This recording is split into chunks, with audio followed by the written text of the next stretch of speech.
अस्सलाम वालेकुम और very good morning. Welcome to new Pakistan. मैं हूं आपके साथ अनवार खावर। नाज़रीन, आज की सुबह हमेशा की तरह ही कुछ खास है, कुछ मुनफरिद है और कुछ दिलचस्प भी है, क्योंकि आज भी हम आपके लिए लेकर आए हैं खबरें, खेल, मालूमात, एंटरटेनमेंट और दिल को छू लेने वाली कुछ कहानियां। सबसे पहले हम बात करेंगे क्रिकेट के हवाले से। PSL का मेला जारी है और इस्लामाबाद यूनाइटेड ने शानदार खेल का मुजाहरा किया। मुल्तान सुल्तान्स को एक बड़े मार्जिन 47 रन से शिकस्त दे दी। हर मैच, हर लम्हा नया जोश है, नई कहानी है। पाकिस्तान सुपर लीग 10 वाकई बन चुकी है एक जज्बाती सफ़र, जिसमें हम देख रहे हैं कि सनसनी भी है, हैरानी भी है और क्रिकेट का खालिस मज़ा भी है। इसके साथ साथ आज हम बात करेंगे उन पाकिस्तानी रनर्स के हवाले से जो पूरी मेहनत से तैयारी कर रहे हैं बोस्टन मैराथन के लिए। बैनुल-अक़वामी सतह पर पाकिस्तान का नाम रोशन करने वाले ये सुपर हीरोज़ बन चुके हैं, लाखों नौजवानों के लिए एक मिसाल। और हाँ, एक छोटी सी लेकिन बहुत बड़ी बात, अगर आपके पास कोई कपड़ा या जूता है जो पिछले 6 महीने से इस्तेमाल ही नहीं हो रहा, तो फिर आज ही कोशिश करें किसी ज़रूरतमंद को दे दें। और ये ना सिर्फ नहूसत को दूर करता है, बल्कि इसके साथ साथ आपके रिस्क में भी बरकत लाता है। आजमाइश इस हवाले से शर्त है। इसके साथ साथ आज मनाया जा रहा है हेमोफीलिया का आलमी दिन, जो कि पाकिस्तान में हम देख रहे हैं बहुत से अफराद इस बीमारी का शिकार हैं। इस पर हम डिस्कशन करेंगे। सुंदस फाउंडेशन किस तरह से इस जानलेवा मर्ज से लड़ने में पेश है, ये सब भी जानेंगे आज के खुसूसी सेगमेंट में। और फिर मुलाकात होगी एक बाहिम्मत नौजवान कौमी बॉक्सर से, शुएब ज़हरी, जो एक और इंटरनेशनल बॉक्सिंग फाइट के लिए तैयार हैं। क्या है उनकी कहानी, कैसा है उनका सफ़र, ये सब कुछ आज आपके सामने लाएंगे। और शो के अख्ताम पर चलेंगे हम दुनिया के सबसे तवील ट्रैफिक जैम की तरफ। यकीन कीजिए, ये ट्रैफिक जैम पूरे 12 दिन तक जारी रहा। ऐसा आखिर क्यों हुआ, क्या इसकी वजूहात थी, ये एक मज़ाहिया भी है और मालूमाती अंदाज में हम आपको इसके साथ शेयर भी करेंगे। सबसे पहले हम डिस्कस करने जा रहे हैं पाकिस्तान सुपर लीग को, जहां हम देख रहे हैं कि पाकिस्तान सुपर लीग ने जोश, जुनून और जज्बे का एक तूफ़ान बर्पा कर रखा है। जहां न्यू पाकिस्तान में आज हम इसको डिस्कस करने जा रहे हैं। कल रात रावलपिंडी क्रिकेट स्टेडियम में खेले गए इस 7वें मैच में इस्लामाबाद यूनाइटेड ने मुल्तान सुल्तान्स को न सिर्फ शिकस्त दी है, बल्कि 47 रन से धूल चटाकर मुसलसल जो तीसरी फतह है वो अपने नाम कर ली है। इस्लामाबाद ने पहले बैटिंग की, 202 रन का पहाड़ जैसा हदफ खड़ा किया और फिर बॉलिंग भी बड़े कमाल की मुल्तान सुल्तान्स को 155 रन पर ढेर कर दिया। इस मैच में जेसन होल्डर ने बड़ी ज़बरदस्त परफॉर्मेंस दी है, ऑलराउंडर परफॉर्मेंस दी है। साहबजादा फरहान हमने देखा, उन्होंने शानदार निस्फ सेंचुरी की। कॉलिन मिनरो हैं, हैदर अली की बरकरार इनिंग्स है, इमाद वसीम ने बड़ी ज़बरदस्त बॉलिंग की, नसीम शाह ने बड़ी ज़बरदस्त बॉलिंग की। तो ये जो कॉम्बिनेशन टीम का है, ये हम देख रहे हैं कि बहुत ज़बरदस्त साबित हो रहा है इस्लामाबाद यूनाइटेड के लिए। यूनाइटेड का हर खिलाड़ी हमें इस वक्त चमकता हुआ सितारा नज़र आ रहा है। दूसरी तरफ मुल्तान सुल्तान्स की जो बैटिंग लाइन है वो हमें बार बार लड़खड़ाती हुई दिखाई दी। इब्तदाई ओवर्स में बड़ी अहम विकेटें थी जो वो गवा बैठे और उसके बाद फिर मैच में वापसी नहीं हो सकी। अब सवाल ये है कि क्या इस्लामाबाद यूनाइटेड जो है वो वाकई सीज़न की सबसे ख़तरनाक टीम बनती जा रही है, क्योंकि मुसलसल 3 मैचेस अपने वो जीत चुके हैं। मुल्तान सुल्तान्स का ये दूसरा मैच था, दूसरी उनकी शिकस्त थी। उनकी जो स्ट्रैटेजी है उस पर बहुत ज़्यादा क्वेश्चन मार्क्स हैं। इस पर इन्हीं निकात पर हम तफसील से बात करेंगे। हमारे साथ मौजूद हैं senior sports analyst PJ Mir साहब, जिनसे हम जानेंगे कि इस मैच के अंदर की कहानी क्या थी, आगे की राहें उन्हें क्या बनती हुई दिखाई दे रही है। मीर साहब, बहुत शुक्रिया हमें शो में ज्वाइन करने के लिए। सबसे पहले तो ये बताइएगा कि इस्लामाबाद यूनाइटेड मुसलसल तीसरी फतह है, बड़ा ज़बरदस्त वो परफॉर्म कर रहे हैं, टीम कॉम्बिनेशन उनका बड़ा अच्छा लग रहा है, बड़ी बैलेंस टीम लग रही है। आपको लग रहा है कि टीम वाकई फाइनल की फेवरेट बन सकती है या बन चुकी है? अभी तक तो जो देख रहे हैं, पहले मैच भी आपने देख लिया है, ये टीम बिल्कुल आपने सही कहा, बैलेंस टीम है और मोर देन दैट ये फोकस्ड है। ये जो टीम है बड़ी बहुत फोकस टीम है और बिकॉज ऑफ दैट इनकी जो स्ट्रैटेजी है बहुत, मैं समझता हूँ अभी तक कामयाब है। 3 मैचेस जीते हैं, आगे भी देखेंगे क्या होता है, क्योंकि क्रिकेट में यू टर्न या आप कह लो कि पलटा खाना कोई मुश्किल बात नहीं होती है, चेंज हो जाती है। But at the end of the day अभी तक जो आप इसको अगर एनालाइज करो, आई थिंक ऑल अराउंड इनकी बॉलिंग, इनकी बैटिंग, इवन इनकी फील्डिंग मैं समझता हूँ कि आउट क्लास है। तो ये आई थिंक अभी कहना कि ये फाइनल में आ जाएगी, that again remains to be seen. But इसके अंदर से अब एज ए नेशनल सिलेक्टर जो भी है आके में एक तो अल्लाह करे उसको ये पक्का कर दें, तो इसके अंदर से अब आपने देखना है कि पोटेंशियली कौन खेल रहा है, कैसे खेल रहा है और कहाँ कहाँ ये परफॉर्म कर रहे हैं। ये आपने यहाँ जो 2-3 चीजें जो हैं, जो भी आपने जो रेज की हैं, एक कि जो बैट्समैन रन कर रहा है वो किस बॉलर के खिलाफ उसने रन से किए हैं। ये एक तो होता है ना कि आप एक ऑर्डिनरी बॉलर होता है जो स्टॉप गैप होता है, उधर से रन से होगी, नहीं। हमने देखना है फॉर पाकिस्तान कि ये लड़के किस लेवल की बॉलिंग के साथ अपने रन्स कर रहे हैं और फिर इसको रिवर्सल में लेके जाएं। ये जो उनके बॉलर्स हैं ये किस लेवल के बैट्समैन को आउट कर रहे हैं, क्योंकि स्कोर बोर्ड पे तो लिखा होगा 5 फॉर दिस और 2 फॉर दिस और 6 फॉर दिस। हमने इस चीज को गेज करना है क्रिकेट के अंदर, क्योंकि हमने आगे देखना है कि बिकॉज आपने देख लिया कि चैंपियंस ट्रॉफी में हमारी इतनी कोई खास परफॉर्मेंस नहीं हुई, लेकिन ये बड़ा अच्छा ड्राइंग बोर्ड है कि जिसके अंदर हम अपने आप को इम्प्रोवाइज कर सकते हैं, हर टीम इम्प्रोवाइज कर सकते हैं। मिस्टर, बड़ा अच्छा पॉइंट आपने रेज किया। यकीनी तौर पर यह देखना बड़ा जरूरी है किस बॉलर के अगेंस्ट आप परफॉर्म कर रहे हैं, किस बैट्समैन के अगेंस्ट आप विकेटें ले रहे हैं, किस कंडीशन में आपने परफॉर्म किया, किस सिचुएशन में आपने परफॉर्म किया। यह भी बहुत मैटर करता है कि टीम को जब आपकी जरूरत थी उस वक्त आप प्रेशर कितना हैंडल कर पाए। बिल्कुल सही बात है, क्योंकि देखो ना अखबार में अब आप स्कोर बोर्ड पढ़ रहे हैं कि जी ए बॉलर ने इतना कर दिया, ए बैट्समैन ने इतना कर दिया, लेकिन द मेन थिंग इज भाई किसके खिलाफ किया, बॉलर कौन था बैट्समैन के साथ, you know who is he facing.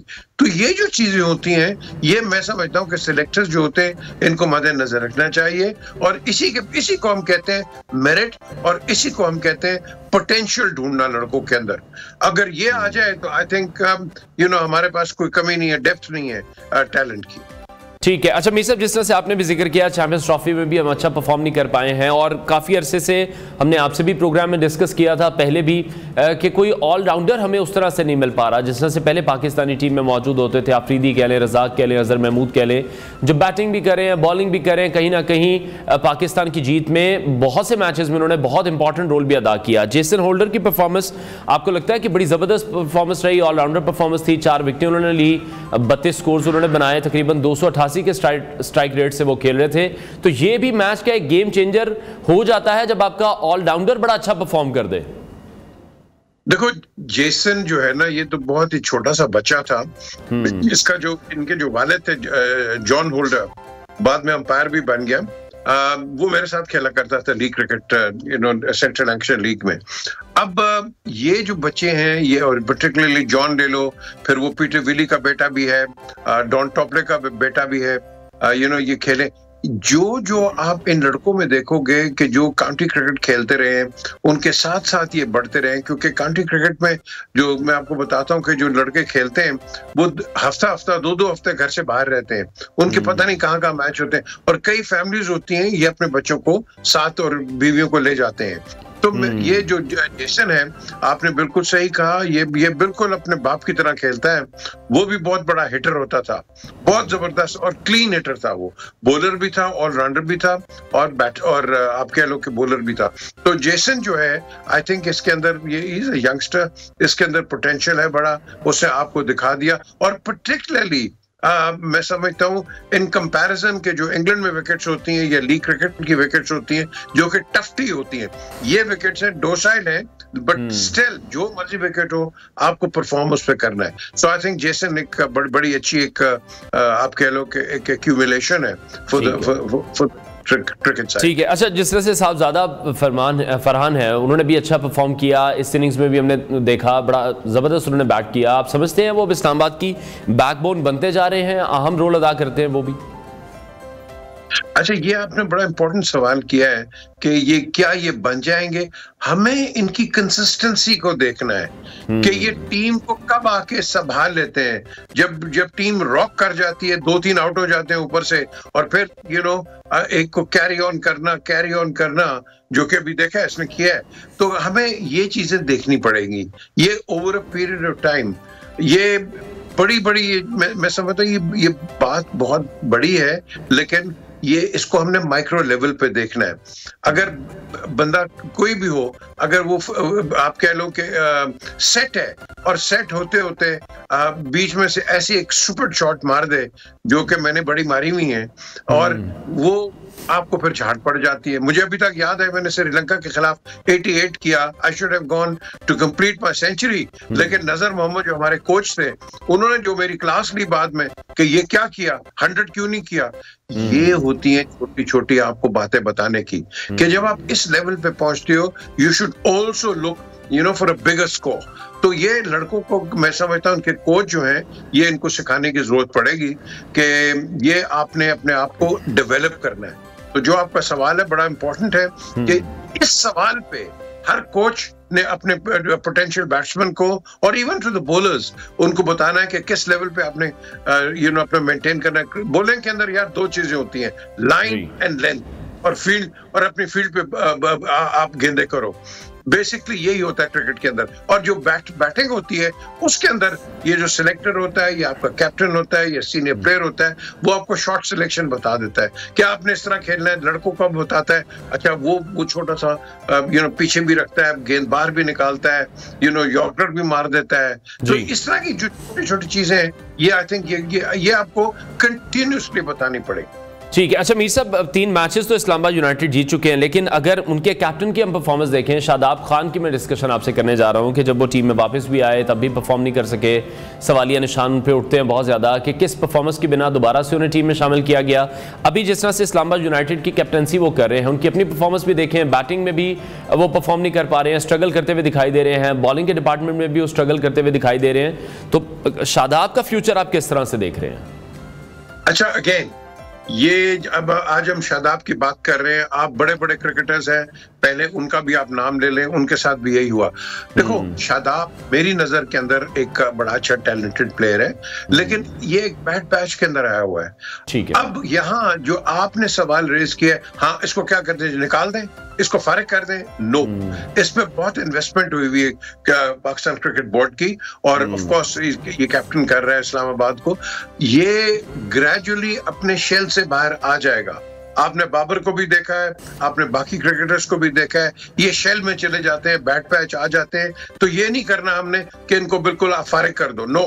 ये PSL एक वो चीज, वो एक मैं समझता हूं कि एक आपका टूर्नामेंट है कि जिसके अंदर कंसिस्टेंसी यहीं से ये पैदा कर लेंगे और रिदम के अंदर आ जाएंगे। बिल्कुल आप सही कह रहे हैं, ये डिसअपॉइंटमेंट है इस वक्त, लेकिन ये डिसअपॉइंटमेंट हमें इसको डिस्कार्ड नहीं करना। ठीक है। अच्छा मीर साहब, ये सवाल भी मैंने सिर्फ इसी तनाजुर में किया था क्योंकि एशिया कप से हम देख रहे हैं हमारी जो शिकस्तों का सिलसिला है वो जारी है। सो बहुत एक लंबा अरसा गुजर गया था।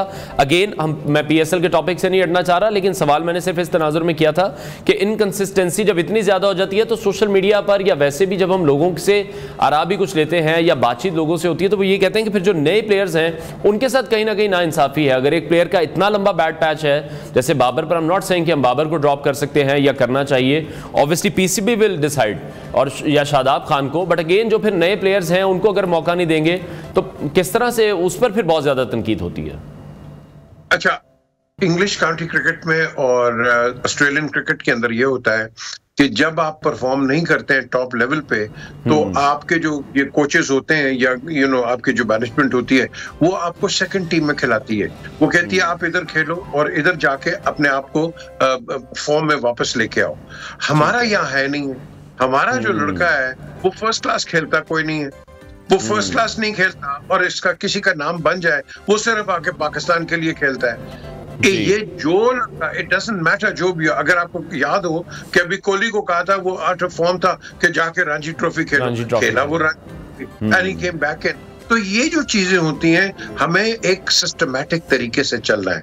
अगर लड़का नहीं परफॉर्म कर रहा, tell him to go back and play, even club cricket खेले और साथ साथ फर्स्ट क्लास क्रिकेट खेले, वहीं से आपकी फॉर्म भी रिगेन हो जाएगी और आप वेस्ट, और इसको मेक श्योर करने की जरूरत है। अच्छा, दूसरी तरफ मुल्तान सुल्तान्स के कैप्टन मोहम्मद रिजवान, उनके कुछ डिसीजन पर फिर काफ़ी लोगों ने एतराज़ भी किया। बॉलिंग के दौरान जो वो इस तरह के डिसीजंस ले रहे थे, उनके बतौर कप्तान कुछ फैसले काबिल तनकीद रहे हैं, और अभी 2 मैचेस हुए हैं, मुल्तान सुल्तान दोनों ही मैचेस हार गई। उनके स्टार्ट को किस तरह से देख रहे हैं? अच्छा, ये अगेन ये इंटरेस्टिंग क्वेश्चन है।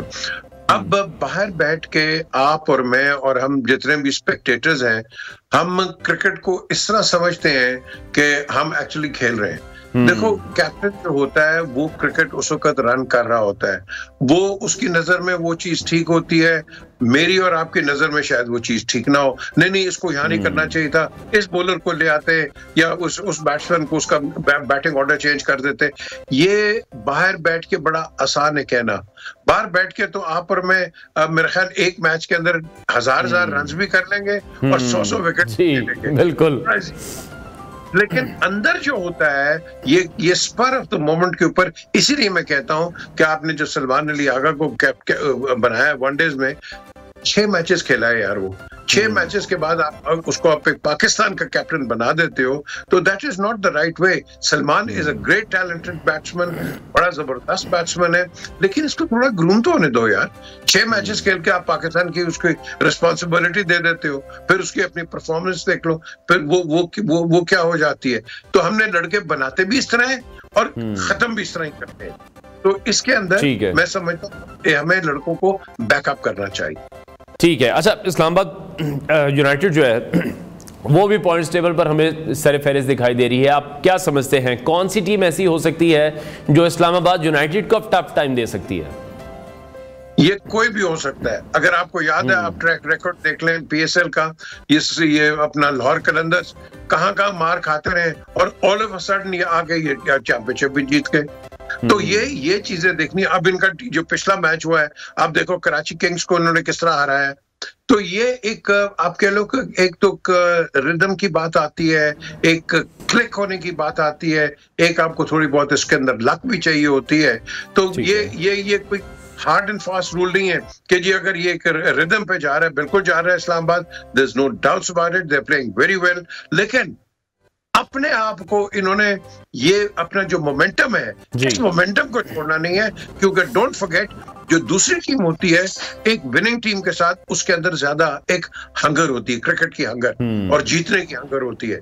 तो वो तो उस हंगर से आएंगे, आपने डोसाइल और प्लास्टिड नहीं होना। ठीक है अमीर साहब, लास्ट बस कमेंट कीजिएगा, सबसे बैलेंस टीम इस टूर्नामेंट की अभी कौन सी आपको लग रही है? कौन सा कॉम्बिनेशन आपको सबसे बेस्ट लग रहा है, या आपकी फेवरेट टीम कौन सी है? देखो, मैं जो अपना शो करता हूँ ना, वो कुछ लोग इस्लामाबाद से बैठते हैं, वो इस्लामाबाद को सपोर्ट करते हैं, बिल्कुल करो। मैं लाहौर में हूँ, मैं लाहौर कलंदर को करता हूँ, बिल्कुल। कराची के जो है वो कराची को करते हैं। तो मेरी टीम जो है वो बिल्कुल लाहौर कलंदर होगी, being from Lahore. But at the end of the day हमने देखना है कि जो भी अच्छा खेले आप उसको सपोर्ट करो, बिकॉज डोंट फॉरगेट इसके अंदर जीत किसकी है? सब पूरी मैचेस के अंदर ये जो टीमें खेल रही हैं, जीत पाकिस्तान की है, क्योंकि इसी के अंदर से हमने लड़के निकालने हैं। और ये जो हम देख रहे हैं, कभी विंस रन्स कर रहा है, कभी रूसो कर रहा है, जो कर रहा है, हमारे लड़कों को भी चाहिए कि भाई देखो तुम खेल रहे हो ना, तुमने इनसे बेहतर परफॉर्मेंस करनी है। डोंट बैंक के बाहर के आपके जो प्रोज आए, आप भी प्रो। अगर ये अपने आप को सोचेंगे कि हम भी प्रो हैं एज दे आर, तो आई थिंक हमारे अंदर एक जज्बा भी होगा, एक मैं समझता हूँ कि एक आपके अंदर कॉन्फिडेंस भी आएगा। बहुत शुक्रिया। सीनियर स्पोर्ट्स एनालिस्ट पी जमीर साहब हमारे साथ इन कॉन्वर्सेशन थे। और पॉइंट्स टेबल पर सिचुएशन अब हम देख रहे हैं कि इस्लामाबाद यूनाइटेड हमें टॉप पर दिखाई दे रही है। मुल्तान सुल्तान्स की जब बात करें तो 2 मैचेस उन्होंने खेले, 2 मैचेस ही वो हार चुके हैं। और अभी सिचुएशन कुछ इस तरह से है कि ऐसा लग रहा है कि इस्लामाबाद यूनाइटेड को टफ टाइम कोई भी टीम नहीं दे पा रही है। ब्रेक लेते हैं, ब्रेक के बाद आपको दोबारा ज्वाइन करेंगे।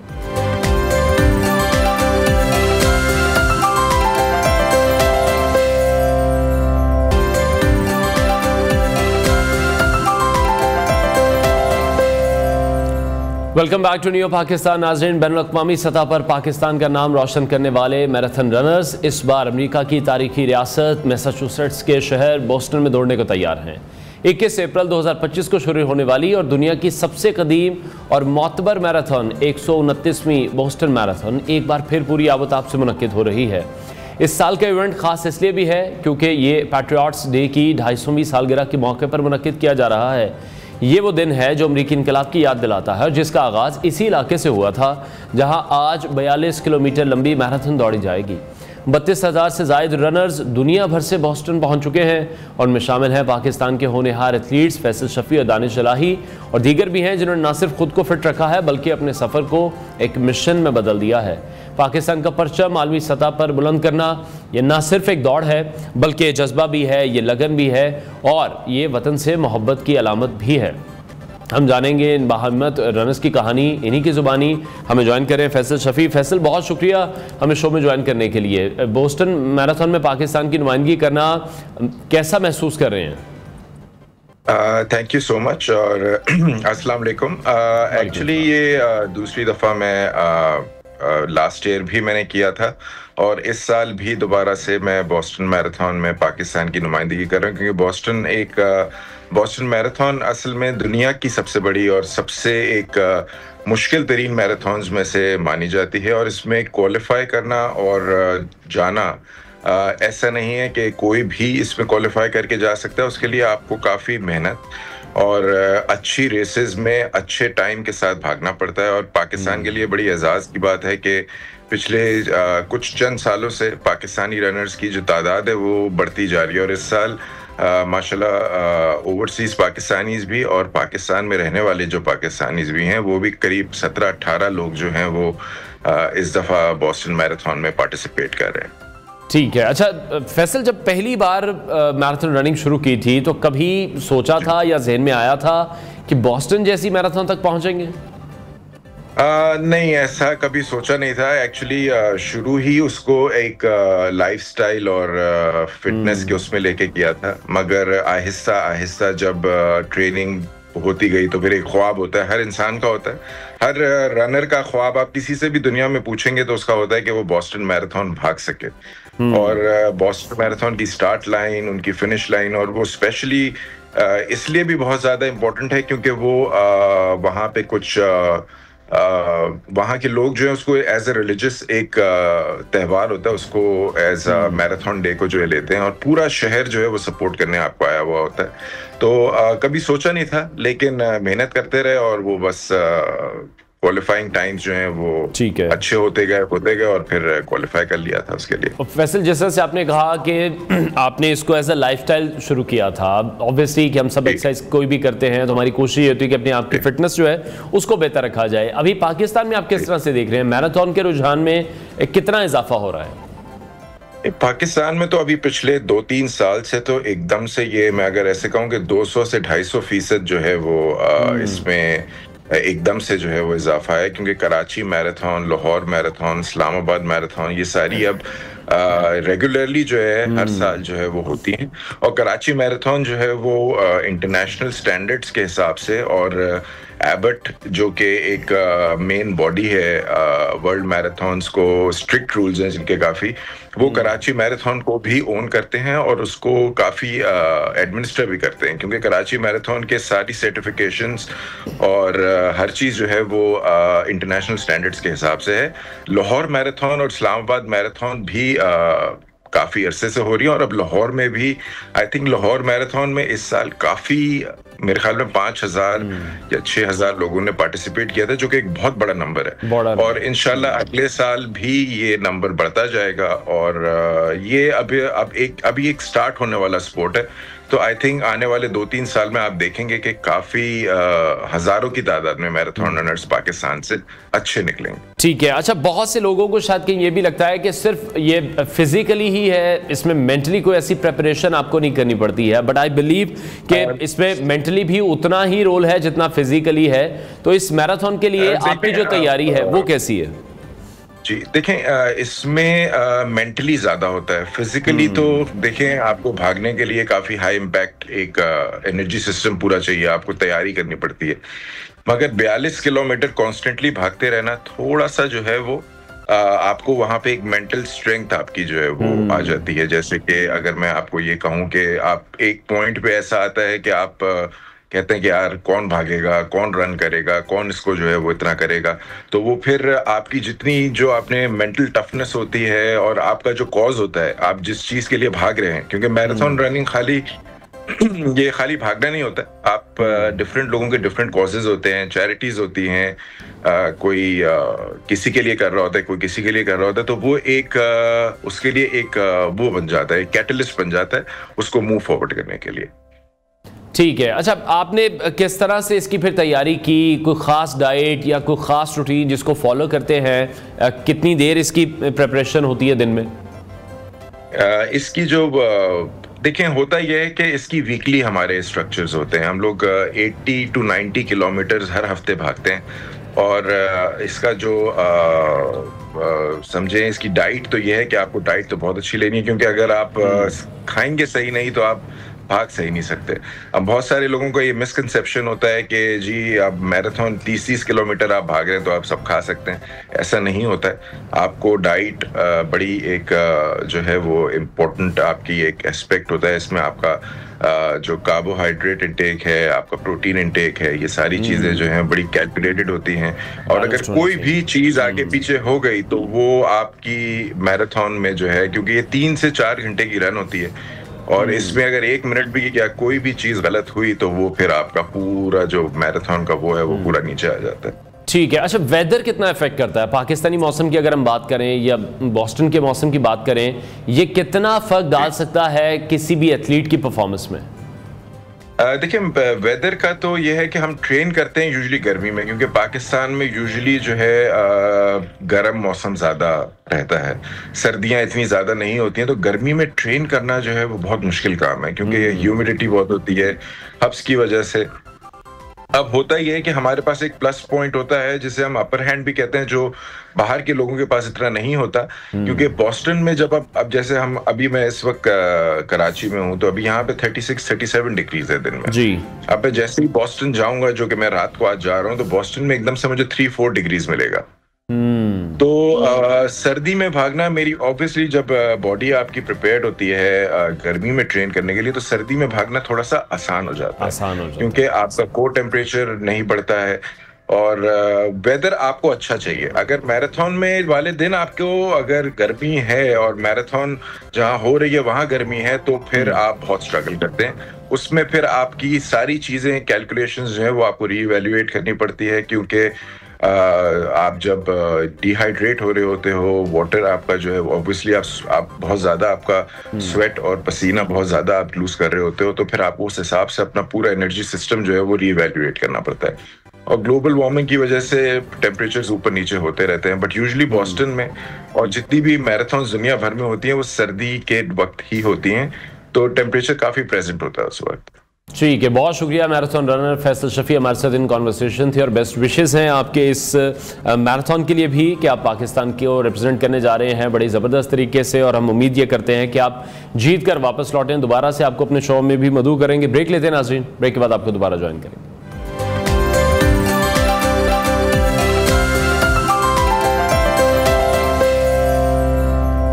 Welcome back to new Pakistan. जैसा कि प्रोग्राम के शुरू में भी हमने आपसे डिस्कस किया था कि आज हम आपको एक ऐसे ट्रैफिक जाम के हवाले से बताने जा रहे हैं जो कि पूरी दुनिया में याद रखा जाएगा, जिसकी गूंज पूरी दुनिया में सुनाई दी गई थी।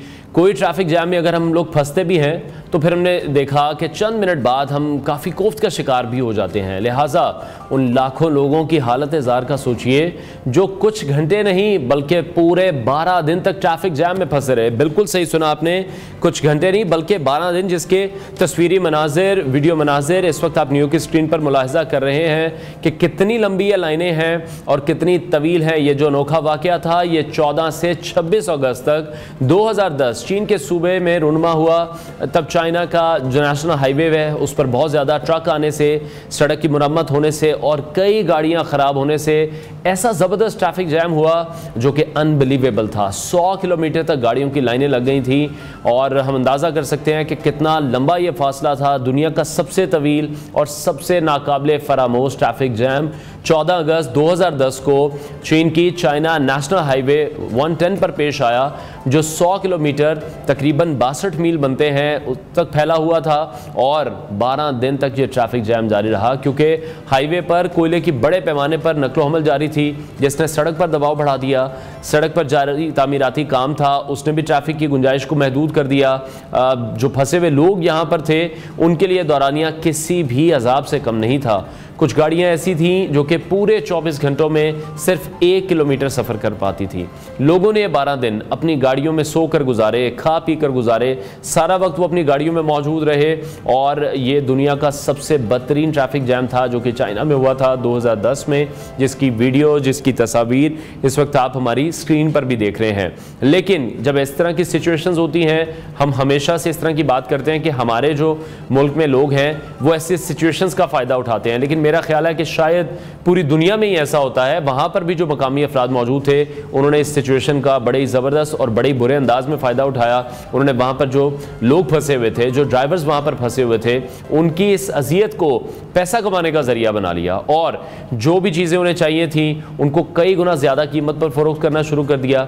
चीनी मीडिया ये बता रहा है कि पानी का जो एक गिलास है वो तकरीबन 25 रुपये में वहाँ पर बेचा जा रहा था। एक अंडा तकरीबन 30 रुपये में यहाँ पर फ़रोख्त किया गया।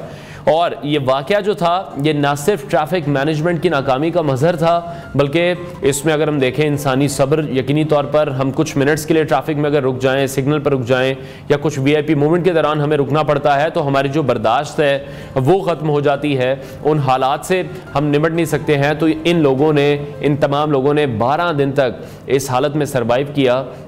तो पेशेंस जो है वो बहुत ज़्यादा ज़रूरी है कि अगर आप किसी भी ऐसी सिचुएशन में फंस जाएं तो आप उन हालात से निपटने की सलाहियत रखते हो, उस इम्तिहान से निपटने की सलाहियत रखते हो। ये ट्रैफिक जैम दुनिया के लिए भी एक लेसन है कि किस तरह से बुनियादी मनसूबाबंदी की जो कमी है वो बड़े बहरानों को जन्म दे सकती है। चाइना जैसे मुल्क की जब हम बात करते हैं जहां यकीनी तौर पर बहुत ज़्यादा तरक्की है दुनिया के बहुत सारे ममालिक से, बट अगेन ये जो वाक़या है ये 15 साल पहले का है जो चाइना में रूनुमा हुआ, जिसकी वजह से तकरीबन लाखों लोगों को इसमें बहुत बुरे तरीके से सफ़र भी करना पड़ा और यकीनी तौर पर इन तमाम लोगों के सब्र की दाद भी देनी पड़ेगी। ब्रेक लेते हैं, ब्रेक के बाद आपको दोबारा ज्वाइन करेंगे।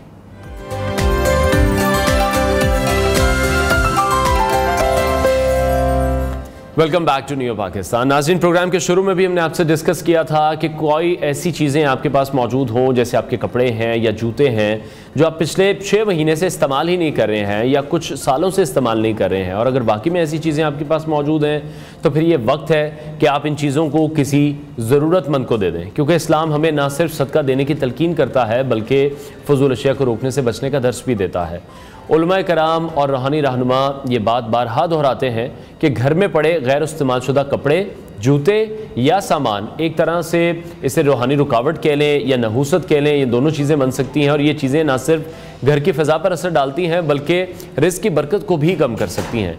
जब हम किसी ज़रूरतमंद को लिबास देते हैं या किसी के पैरों को जूते नसीब करते हैं तो ये अमल ना सिर्फ उसकी मदद है बल्कि हमारे अपने नसीब के दरवाजे खोलने का ज़रिया भी बन जाता है। सदका देने से बलाएं भी टलती हैं, दिल को सुकून भी मिलता है और इसके साथ साथ रिज़्क़ में खुशहादगी भी आती है।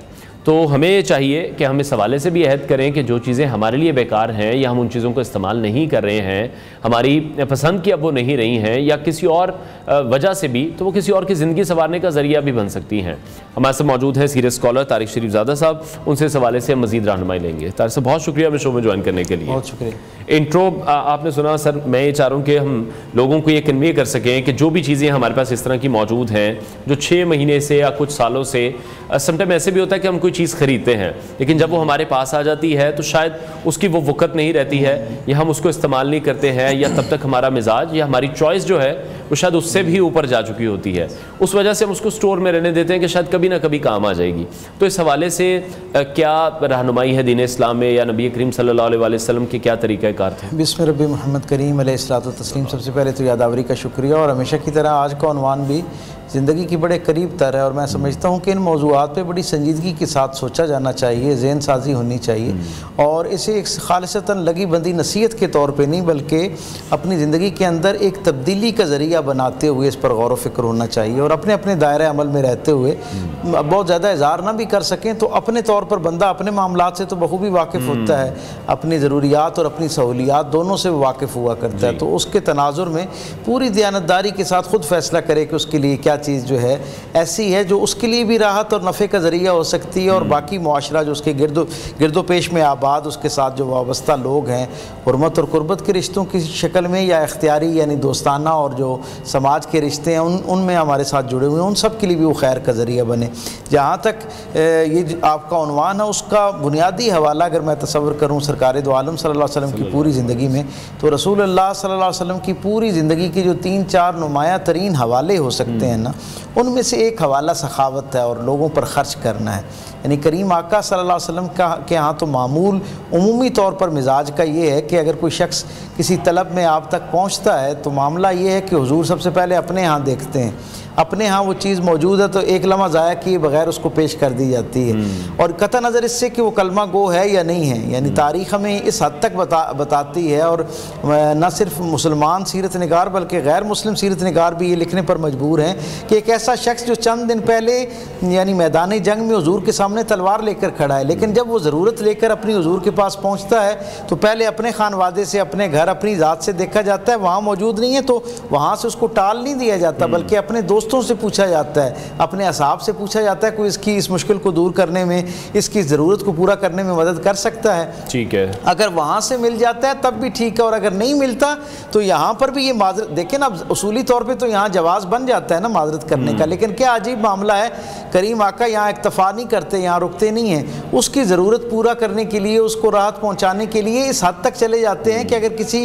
गैर मुस्लिम से उधार लेकर उसकी उस ज़रूरत को पूरा करने का ज़ौक़ पैदा हो सके तो हुजूर वो भी करने को तैयार हो जाते हैं। आप देखें ना हज़रत, और देने का अमल जो आपके मिजाज का है वो इस हद तक है कि एक घर में जो है वो बकरी का बच्चा जो है वो गोश्त के तौर पर आता है, आप अपने घर में देख के बाहर आते हैं, मस्जिद नबी में कुछ उमूर है उनको देखते हैं और वापस घर पलटते हैं और पूछते हैं कि उस गोश्त का क्या बना, तो हज़रत आयशा सिद्दीक़ा क्या कहती हैं कि एक दस्ती जो है वो बची है और बाकी सारा जो है वो खर्च हो गया, लोगों को पहुंच गया। सरकार द्वारा बस मैं आखिरी मिनट आखिरी लम्हे में ब्रेकिंग है करेंगे तारिक शरीफ ज़ादा साहब की तरफ, सब कंटिन्यू कीजिएगा प्लीज। मैं अर्ज़ कर रहा था कि सरकार दो आलम सल्लल्लाहु अलैहि वसल्लम जब घर वापस तशरीफ़ लाते हैं तो अपने काशाना नूर में दाखिल होते ही जनाब आयशा सिद्दीक़ा रज़ी अल्लाह तआला अन्हा से पूछते हैं कि उस गोश्त का क्या बना, तो आप वो कपड़ा ऊपर से उठा के बताती हैं कि ये एक रान का पीस जो है ये बच गया और बाकी सारा जो है वो तकसीम हो गया। तो सरकार दो आलम सल्लल्लाहु अलैहि वसल्लम का फ़िक्रा सुनिए और उससे पूरी उम्मत के लिए एक मिजाज बनता हुआ देखें। करीम आका फरमाते हैं, ए आयशा, जो तकसीम कर दिया गया है हकीकत में वही बचा है, यानी वो जो तकसीम हो जाता है, जो अल्लाह की मखलूक तक पहुंच जाता है, हकीकत में वही काम आने वाली चीज़ है। और रसूलुल्लाह सल्लल्लाहु अलैहि वसल्लम के यहाँ तो पूरे आपके मिजाज के अंदर एक पूरा दबिस्तान इस हवाले से मौजूद है। मिजाज की जो सखावत है वो तो सरकार दो आलम की बुनियादी हवाला जात में से है। हमें भी अपने रोज़मर्रा की ज़िंदगी के अंदर इस तरफ तवज्जो देनी चाहिए कि जब हम खुशियों का अल्लाह ताला हमें इस दर्जे की तौफीक अता फरमाए असबाब की शक्ल में कि हम तक खुशियाँ और खुशियों तक हमारा पहुँचना आसान हो जाए, तो फिर इसके शुक्राने के तौर पर, इन नेमतों की हिफाजत के तौर पर इनका इजहार तशक्कुर ये बनता है कि इन खुशियों में बाकी लोगों को भी शरीक किया जाए। हमारे मोहसिन, हमारे मुरब्बी जनाब इशफाक अहमद अलैहिर्रहमा ये फरमाया करते थे कि जब कोई नेमत लिया करो ना और तुम्हारा दिल करे कि ये नेमत तुम्हारी ज़िंदगी में मुस्तकिल शामिल रहे तो इसका शुक्राना अदा करते रहा करो। जैसे फितराना अदा करते हैं ना, तो वो कहा करते थे इसका शुक्राना अदा करते रहो। तो हम कहते थे कि इस शुक्राने से क्या मुराद है, तो आप फरमाते कि शुक्राने का मतलब ये है कि जहाँ एक चीज़ ख़रीदो ना वहाँ दो चीज़ें ख़रीद लिया करो, एक अपने इस्तेमाल के लिए कि जिससे तुम्हें एक रूहानी तस्कीन मिले, तुम्हारे लिए एक वो जो है एक राहत का ज़रिया बने, और एक उसके शुक्राने के तौर पर वो जो जिस चीज़ के लिए तुम्हारे दिल में ऐसी बेचैनी पैदा हो रही है कि वो तुम्हारे पास होनी चाहिए, मुआशरे में किसी और शख्स के लिए तुम्हारे लिए तो ज़ौक़ का बायस है ना, सहूलत के तौर पे न जाने कितने लोगों की वो ज़रूरत से बढ़कर चीज़ है, तो तुम्हारे लिए सहूलत का सुख है उसके अंदर और बहुत सारे लोगों के लिए उसमें ज़रूरत का सुख मौजूद है। तो इस नेमत को अपने तक यानी मुस्तकिल करने के लिए हमेशा परवरदिगार आलम को अपनी तरफ मेहरबान रखने का एक तरीका ये भी है कि जब नेमतें आप तक पहुँचें तो उनमें से इन्फाक फ़ी सबीलिल्लाह कीजिए, अल्लाह के रस्ते के अंदर, और लोगों को भी उन खुशियों में शरीक करें। और खुशियों में शरीक करने का सिर्फ यही तरीका नहीं कि आप बेहतरीन लिबास, बेहतरीन वसाइल इस्तेमाल करते हुए लोगों के दरमियान आएँ और एक शो ऑफ करना शुरू कर दें,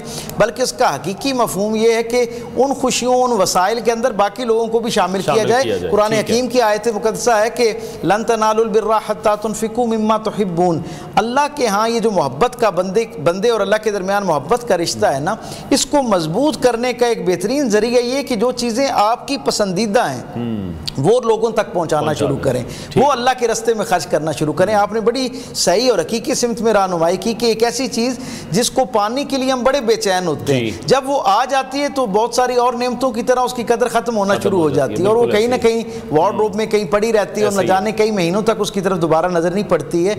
मैं ये समझता हूँ कि ये बड़ी अच्छी आपके प्लेटफॉर्म से एक तहरीक का दर्जा रखती है कि हम सबको अपने मिजाज में एक कुशादगी पैदा करनी चाहिए। इससे पहले कि हमारे दुनिया से जाने के बाद हमारे वो रसा हमारी चीज़ें हमारे दरमियान तकसीम करें और नाकदरी करते हुए लोगों के अंदर तकसीम करना शुरू करें, हम अपनी ज़िंदगी के अंदर अपने हाथ से ये खुशी, ये जो, और एक और बात मैं आपसे अर्ज़ करूँ, एक चीज़ जो आपको और मुझे बहुत पसंद है, हमारी ज़िंदगी का हिस्सा बनती है, हम उसे कुछ दिन के लिए, कुछ हफ्तों, कुछ महीने, कुछ सालों इस्तेमाल करते हैं, उसके बाद उसका वो ज़ौक़, उसकी वो तशनगी ख़त्म हो जाती है।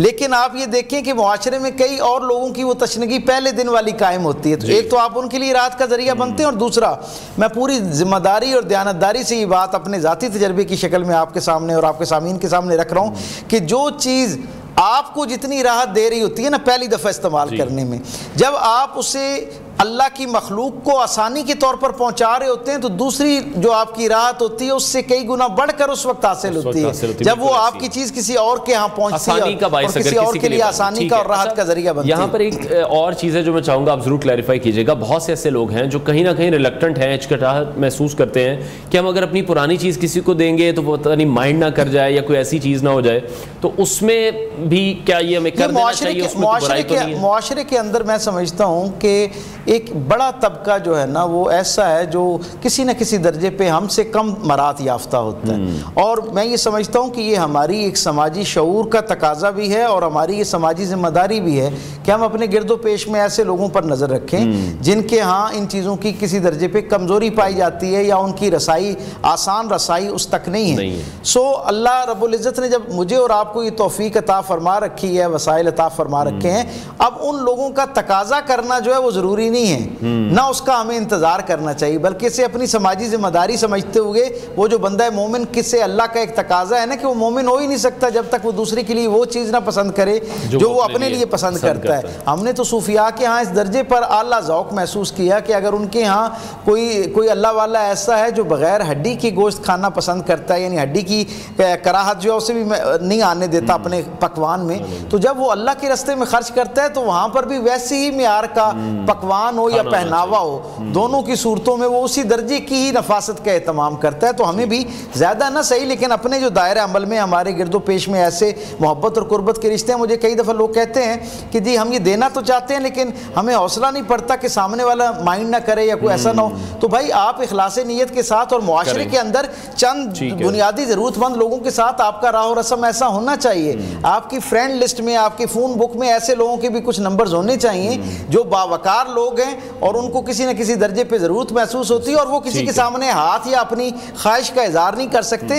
इस नीयत से उनके साथ दोस्ती और राह रस्म बढ़ाएं कि ताकि आप अपनी खुशियों में उनको भी शरीक कर सकें और उनको आप अपनी जो राहत है ये इस अंदाज में पहुंचाने में कोई तकल्लुफ़ महसूस ना कर सकें, आपको नाराज़गी का धड़का ना हो। कुछ लोगों के लिए अल्लाह के कोटे में भी कुछ लोगों के साथ ताल्लुक जो है वो कायम करना चाहिए। उसके लिए हमें अपने इर्द गिर्द ज़रूर वो देखना भी चाहिए, लोगों पर भी ध्यान तवज्जो रखनी चाहिए। और इस मुआशरे के अंदर कोई आदमी ऐसा नहीं है, मैं समझता हूँ इस मुल्क का सबसे अमीर तरीन आदमी के बारे में भी अगर आप बात करें ना तो यकीन माने कि उसके अपने खूनी रिश्तों में या उसके कुर्बो जवार में, उसके वर्क प्लेस पर, उसके सबॉर्डिनेट्स में कोई ना कोई यकीनन ऐसा खानदान मौजूद होगा। कुछ लोग यकीनन ऐसे मौजूद होंगे जितना भी वो बावसाइल हो लेकिन जुड़े हुए मुआशरे के कुछ तबकात ऐसे ज़रूर होंगे कि जिनकी ये ज़रूरतें, जिनके लिए आपके लिए एक वो आउटडेटेड चीज़ हो सकती है लेकिन उसके लिए वो राहतें जहाँ हो सकती है, न जाने उसके बच्चों तक, उसके घराने तक वो छोटा सा तोहफा कितनी बड़ी खुशी का बायस हो सकता है, न जाने कितनी खालिस दुआओं का आपके लिए जरिया बन सकता है और कितना उसका इखलास और उसकी आपके साथ जो एक जिसे कहते हैं ना ताल्लुक के अंदर एक खूबसूरती है वो कितनी कई गुना बढ़ सकती है एक छोटे से तोहफे पे। अल्लाह के रसूल ने तो वैसे भी ताइफ देने का जो है वो हमें उसे उसकी तरगीब दिलाई और खुद ताइफ दिए भी हैं, ताइफ वसूल भी किए हैं। हर चीज़ को सदका और खैरात की नज़र से देना मैं समझता हूँ ये भी शायद कोई बहुत ज़्यादा वो उस तरह का अमल नहीं है। तहाइफ की शक्ल में भी जब कोई चीज़ किसी तक पहुँचती है तो असल मकसूद राहत पहुंचाना है, अगले की इज्जत नफ्स को ज़हन में रखते हुए। जब इन दो नियतों के साथ और एहतमाम के साथ आप बेहतरीन चीज़ किसी तक पहुंचाते हैं तो अल्लाह के यहाँ बाज़ औक़ात सदका और खैरात से ज़्यादा दर्जे पे जो है वो काउंट हो रही होती है। ठीक है, बहुत शुक्रिया सीरियस स्कॉलर तारिक शरीफ ज़ादा साहब हमारे साथ इन कॉन्वर्सेशन थे।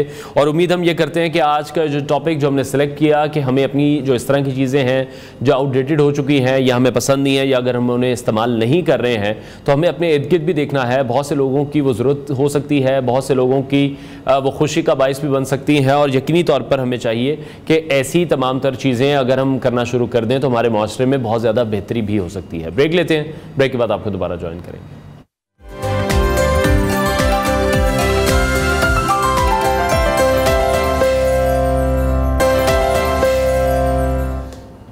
Welcome back to new Pakistan. नाज़रीन, आज हेमोफीलिया का आलमी दिन मनाया जा रहा है जो दुनिया भर में इस बीमारी के बारे में आगाही फैलाने के लिए एक अहम दिन है।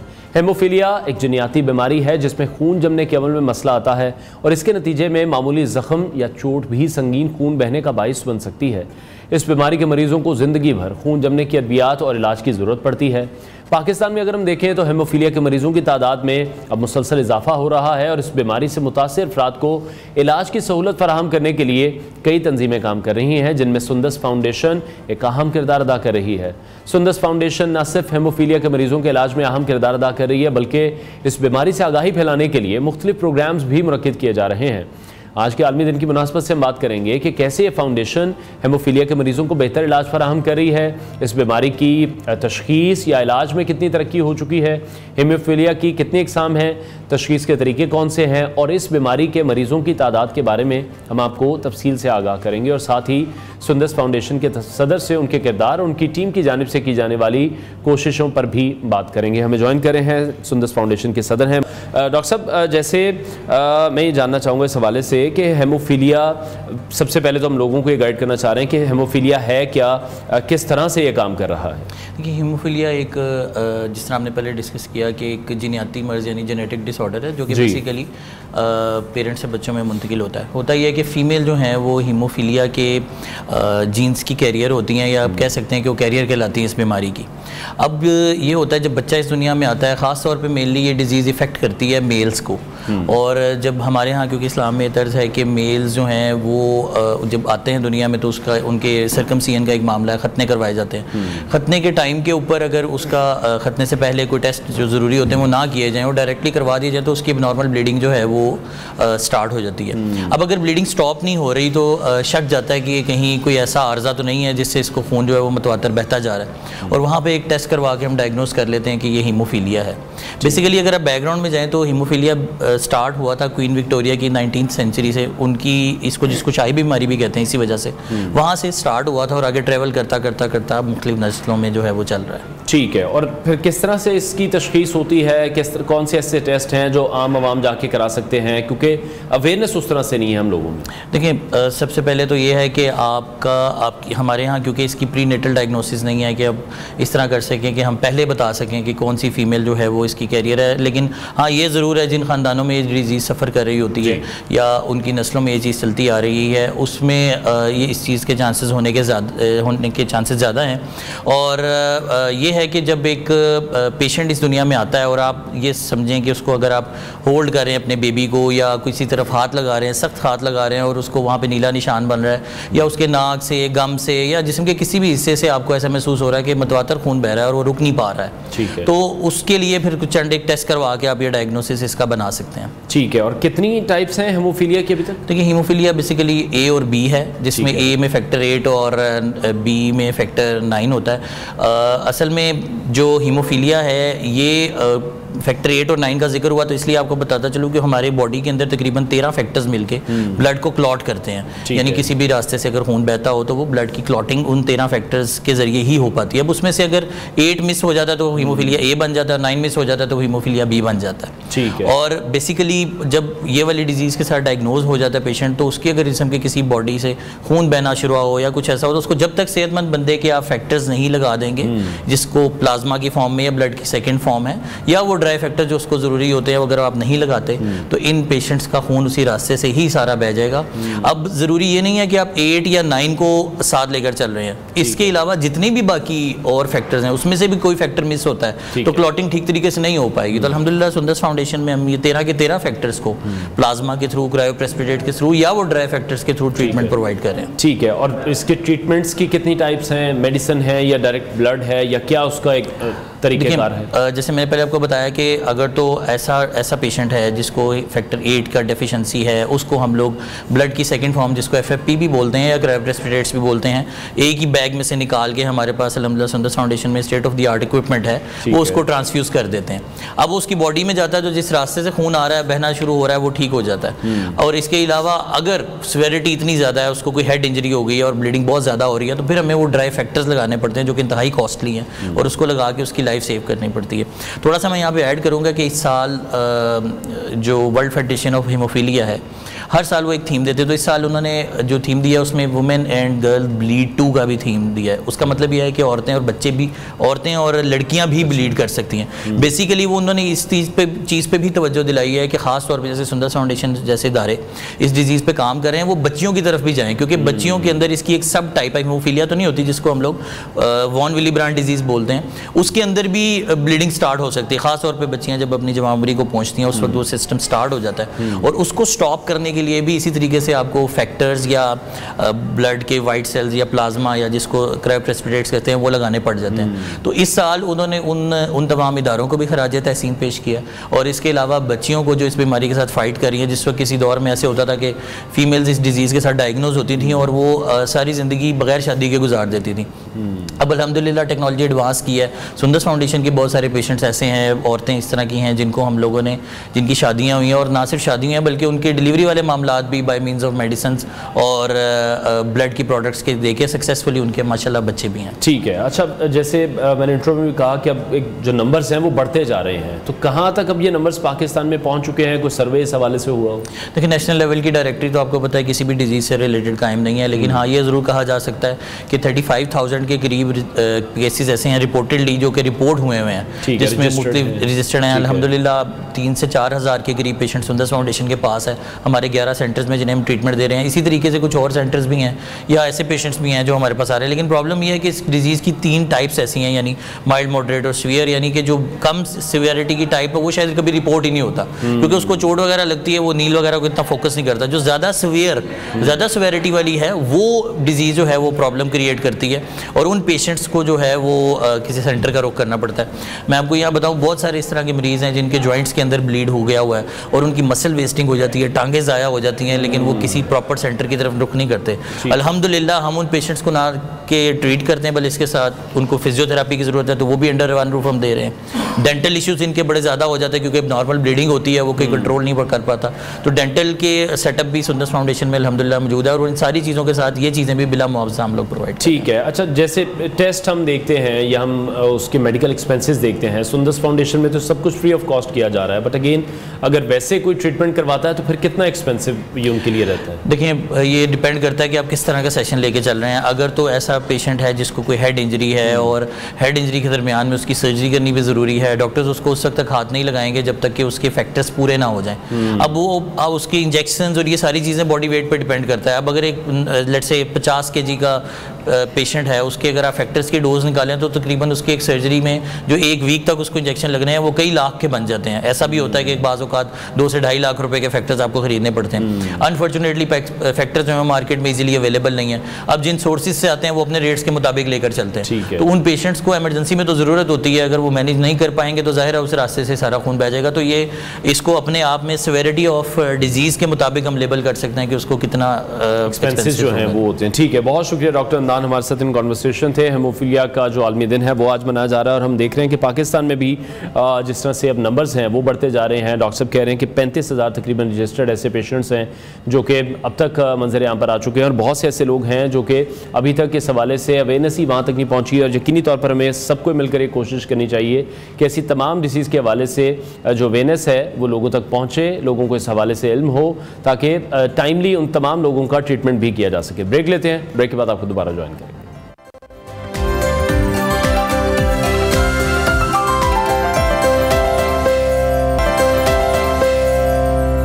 Welcome back to new Pakistan. Pakistan के नौजवान बॉक्सर शोएब ज़हरी एक बार फिर से बैनुल अक़वामी बॉक्सिंग रिंग में उतरने के लिए पूरी तैयारी के साथ मैदान में आ रहे हैं। गुज़श्ता साल उन्होंने WBC गोल्ड मेडल फाइट जीतकर पाकिस्तान का सर फख्र से बुलंद किया और अब उनका अगला हदफ है UBO वर्ल्ड लाइटवेट टाइटल, जो होगा बांग्लादेश के शहर ढाका में। दिलचस्प बात यह है कि इस बार शोएब खान ज़हरी का मुकाबला है भारत के लाइटवेट चैंपियन अजहर अली से, जिसने इस फाइट को एक रिवायती और जज्बाती रंग भी दे दिया है। शोएब खान ज़हरी सख्त ट्रेनिंग कैंप में मौजूद हैं। उन्होंने पूरी कौम से दुआ की अपील भी की है। तो आए उनके इस जज्बे को भी सराहते हैं और जानते हैं शोएब ज़हरी से कि कैसी तैयारी कर रहे हैं, कैसा उनका जज्बा है और क्या प्लानिंग है।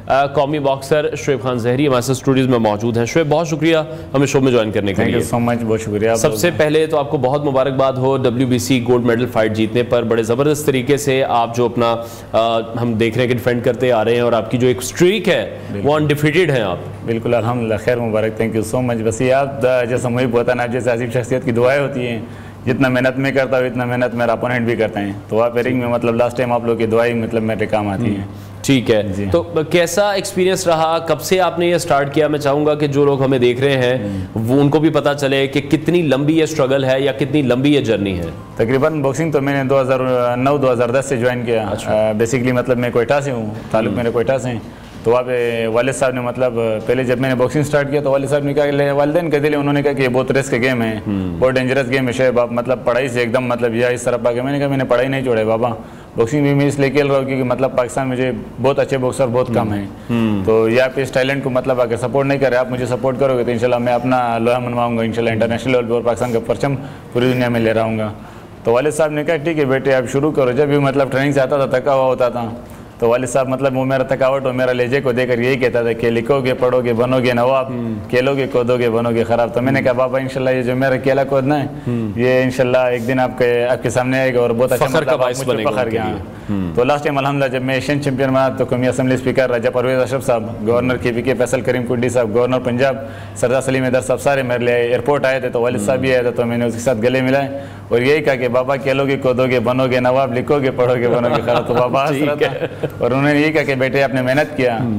मैं कभी कभी यही सोचता हूँ कि मतलब अगर घर में 4 भाई हो तो चारों भाई डॉक्टर नहीं बनते, चारों भाई अफसर नहीं बनते। बिल्कुल, जिसका जो टैलेंट होता है उसको उसी में अगर सपोर्ट किया जाए वक्त और टाइम से। जी हाँ, बिल्कुल ठीक। जितना सपोर्ट किया जाए इतना मतलब इन लोगों को मतलब बाकी जो मतलब जो भी मतलब इनका मतलब तालीम पे अखराजात होते हैं जिस तरह भी होते हैं, तालीम मस्ट है। तालीम ना हो तो मतलब इंसान एक गुंगा और बहरे की मिसाल में मतलब होता है। उसके अलावा मतलब उसको स्पोर्ट्स में भी मतलब सपोर्ट किया जाना चाहिए। ठीक है, अच्छा शोएब, बात तो उन्होंने बिल्कुल ठीक की थी कि डेंजरस भी है, रिस्की भी है, जो मैं भी देख भी रहा हूँ कि आपके माथे पे भी एक चोट लगी हुई है, आपकी आंख के नीचे पे भी हम देख रहे हैं। तो ऑब्वियसली मुश्किल तो है ये ट्रेनिंग के दौरान, इस तरह की आपको जो तोहफे हैं वो तो मिलते हैं। बिल्कुल, असल में कल मैं आया था गवर्नर पंजाब सरदार सलीम हैदर साहब से मेरा मुलाकात था। गवर्नर पंजाब सरदार सलीम हैदर साहब ने मतलब मुझे सपोर्ट करने की यकीन नहीं कराई। इससे पहले मतलब गवर्नर KPK का मैं शुक्रिया अदा करता हूँ फैसल करीम कुंडी साहब ने जो मुझे हमेशा सपोर्ट करते आ रहे हैं PSO की तरफ से और OGDCL की तरफ से। तो उनका भी मैं शुक्रिया अदा करता हूँ, तमाम स्पॉन्सर का शुक्रिया अदा करता हूँ और इसी प्लेटफॉर्म में उनका शुक्रिया अदा करना चाहिए। आपने बात की ये पेस में मतलब जो मतलब कुछ निशान नजर आ रहे हैं। जी हाँ, गवर्नर साहब के पास में ये ब्रेव जिम गया, वहाँ पे उमर भाई का जो जिम है उन्होंने इन्वाइट किया था।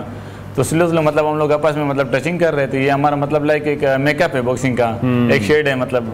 तो ठीक है जी हाँ, ये हमारे बॉक्सिंग में लगते हैं मगर ये मुश्किल सफर नहीं है हमारे लिए। जी, ये डेंजरस नहीं होता है हमारे लिए। डेंजरस हमारे लिए मतलब बॉक्सिंग के जो ट्रेनिंग है 2 मंथ उसमें हम लोग वेट कम करते हैं, वो हमारे लिए बहुत मुश्किल सफर होती है। वेट कम करना मतलब लाइक अभी मेरा 6 फुट हाइट है तो मैं लाइट वेट में खेलता हूँ 61 kg में। 6 फुट हाइट का मतलब 61 kg में खेलना बहुत मुश्किल होता है। मैं 7 kg इस वजन मतलब इस हालात में कम करता हूँ। तो ये हम लोग मतलब बहुत सख्त मतलब सफर गुजारते हैं। फाइट तो एक दिन होती है, एक दिन का दर्द एक दिन तकलीफ कोई मतलब वो हमें नहीं लगता है। हाँ, हम लोग जब वेट देते तो हम लोग इस तरह खुश होते हैं लाइक मतलब जैसे हम लोगों ने मतलब फाइट जीत लिया। फिर वेट के बाद तकरीबन हमें 30 घंटे टाइम दिया जाता है। 30 घंटे में मतलब हम लोगों ने खुराक करना है, मतलब जो भी मतलब वो होगा खुदा ना खासा हम लोग इस तरह के टेबलेट्स इस तरह के मतलब कोई वो नहीं कर सकते खुराक जिससे मतलब स्टेमिना बन जाए, किसी मतलब एनर्जी बन जाए। जिसमें हम लोगों ने ट्रेनिंग किया है उसी ट्रेनिंग जैसा मतलब हम लोग खुराक भी करेंगे क्योंकि हम लोग ट्रेनिंग मतलब उससे आदत हुए हैं। मैं आपको एक मिसाल देता हूँ, हमारी ट्रेनिंग की स्टेमिना के साथ हमारा सारा ट्रेनिंग होता है।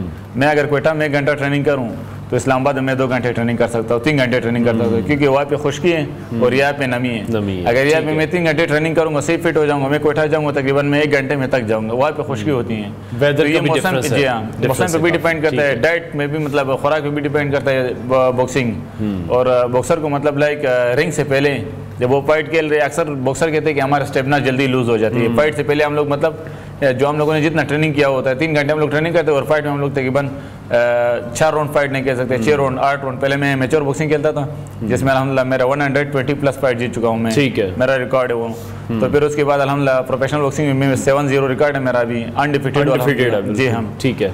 तो अक्सर बॉक्सर मतलब मुझसे यही मशवरा करते हैं जो जूनियर बॉक्सर होते हैं, स्टेमिना जो है उसको किस तरह से बेहतर रखें। जी यही तो मैं अभी आपको बताने लगा हूँ कि मतलब बॉक्सर मुझसे ये पूछते हैं कि शोएब हम लोग 3 घंटे ट्रेनिंग करते हैं, फिर हम लोग जब फाइट करते हैं फाइट के दौरान हम लोग थक जाते हैं, ये क्या वजह होती है? तो मैंने उनको कहा आप लोगों के सबसे पहले ये वजह है, आप लोग जब वेट देते हैं वेट के बाद आप लोगों ने लोगों से सुना होगा कि रेड बुल पीते हैं, चलो एनर्जी बन जाएगी। नहीं, आप ट्रेनिंग के बाद रेड बुल नहीं पी लेते हैं, ट्रेनिंग से पहले आप रेड बुल नहीं पीते थे, सादा पानी इस्तेमाल करते थे। आज फाइट के लिए आपने रेड बुल इस्तेमाल किया क्योंकि वो आप मतलब खून में आपके जिस्म में मतलब एक अलग से मतलब वो गर्दिश पैदा हो जाती है, एनर्जी नहीं आती, ठीक है, लोगों को मतलब एक माइंड डिस्टर्ब हो जाए। दूसरी बात, अगर आप वेट देते हो आप फाइट खेलते हो तो फाइट आप जीत के लिए खेलते हो। अगर आपका खौफ है कि मतलब मेरा अपोनेंट मुझसे जीत रहे हैं, वो मुझे जान से मार देगा, रिस्क है कि मैं यहाँ पे हमारे पाकिस्तान में फैसिलिटीज नहीं है, फैसिलिटीज ना होने की वजह से 4-5 बॉक्सर मैंने अपने आंखों से देखा कि वो फोत हो गए हैं। ये नॉकआउट होना, ये मतलब या कटा गया वह कटा गया, ये दांत, ये तो मतलब एक नॉर्मल सी बॉक्सिंग में, ठीक है।